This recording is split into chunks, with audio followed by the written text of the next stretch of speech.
What's up, everybody? Dog 985. There's levels to this, so I'm gonna do a little bit of the backlog challenge update series or whatever, a few videos just from things that I see in the comment section and things that I've experienced just doing the backlog challenge, right? So, real quick, backlog challenge is a challenge. Oh, it looks really dark. There you go. Backlog challenge is a challenge where you are going to go ahead and play through your backlog essentially. Go watch the first video if you want the details on what the rules are, okay? Speaking about rules, somebody asked if they could change one of the rules, and the rule that they wanted to change was they wanted to add a third game on the rotation. So remember, in the backlog challenge, we said we're going to play one main game, right? And then the other game that's going to be downloaded on our system is going to be a multiplayer game, whatever multiplayer game you choose to play, right? So you're going to have one story game that's your backlog game that you're trying to work through, you're trying to finish through, or whatever the case may be.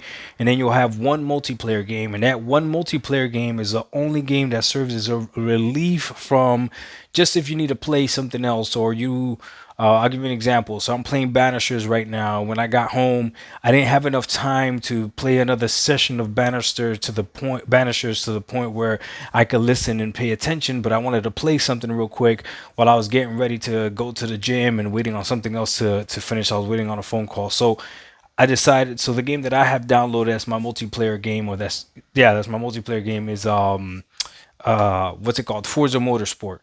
So I hopped in, did a one practice round race. I didn't even have enough time to do a full race, and then I had to leave. But it was perfect because I didn't want to get into a session of Banishers and not be able to give it my full attention, right? So just two games downloaded on your system. One is going to be your main game that you're playing through, and the other one is like that multiplayer game that doesn't ever finish, right? So somebody said, "Hey Doc, can I go ahead and add two multiplayer games? Because I have a multiplayer that I play with my family, and then I have a multiplayer that I play with my friends." So for you that said that, this is what I'm going to suggest. Obviously, you could do what you want. I'm going to say no. I'm gonna say you have your main game, and then you gotta choose when you're gonna play a multiplayer game. What do you prefer to play with? Do you prefer to play with your friends, or do you prefer to play with your family? I say you keep the one that's with your family because that's quality family time, and you just tell your friends like, "Hey, dog, I'll get with you guys." Later on, let them know what you're doing. Let them know that you're doing the backlog challenge, that you have too many games that you want to play, and just go from there. All right. So that's what I suggest. Only two games downloaded on your system: the main game that you're playing, and then the multiplayer game. Somebody else left a comment on my last video, and it said, "It's a hell of a time to do this challenge, Doc. The Black Friday sales about to pop off right now, and to not buy games on Black Friday is going to be wild." No, this is the perfect time. Now I can speak from what I've seen so far playing on PC and being on Steam is that there's sales all the time. It's not just a once in a blue moon, once in a lifetime sales. There's sales all the freaking time. So I'm sure there's gonna be a lot of Black Friday sales during this holiday season or whatever. But I'll be honest with you, I'm not too worried about it because I'm sure Steam is gonna have sales all next year anyways. And even if there's not any sales particularly, or I miss something sales wise, as games get older they get cheaper anyways. So I'm perfectly fine.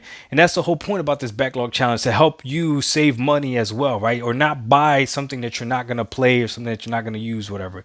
You have a backlog right now for a reason. You have a whole bunch of games that you've already purchased that you, when you bought it, were interested in and you want to play. So go ahead and play those games. I already gave you the rules on how to move on from those games if you don't want to, if you end up saying that you don't want to finish the games, right? So again, let's go ahead and knock out this challenge.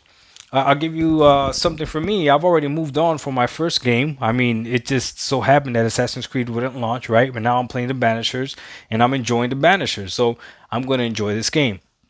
And something else that I noticed with this update as well is that because I'm focusing on one game, I don't want to speed through the game, and that's very important, okay? I'm going to make a separate video specifically about that, okay? Do not speed through the game just to get to the next game. Enjoy the game that you purchased. So play the game, get your money's worth out of the game, especially if that game has been sitting in your backlog for a while, and then move on from there. All right. Let me see if there was anything else. I think that's pretty much it. These videos shouldn't be that long because it's just quick little updates on the backlog challenge. I see a few people that are going to join us. I think that's freaking phenomenal. Go ahead, leave a comment. Let us know how you're feeling. Let us know what you think about it. Have you invited somebody else to go ahead and do this with you? And I think this is going to be phenomenal. All right. Doc Dog 1985, there's levels to this. Pay attention to this next video that I'm about to drop because it correlates with what this challenge is doing for me. We out. Peace.